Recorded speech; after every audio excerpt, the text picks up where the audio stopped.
Are you going to withdraw or clarify what you said? I would specifically clarify what I said. I listened to the debate here for the last hour or so, and at least 15 members of the opposition have spoken.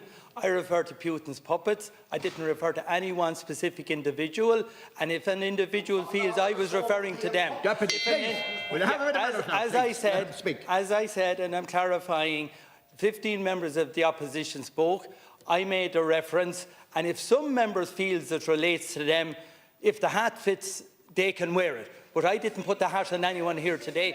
I mentioned no name. I did not direct my comments at any individual. It was a general remark, and if a deputy takes offence, it's up to the deputy.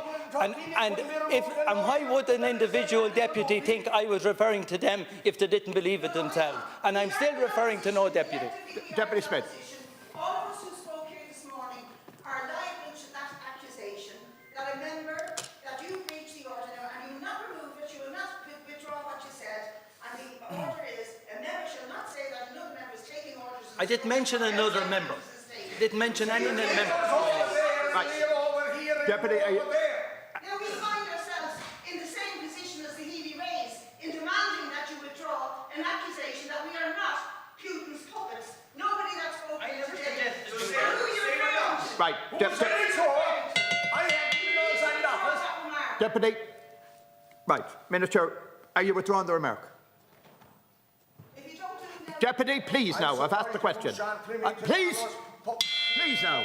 Please.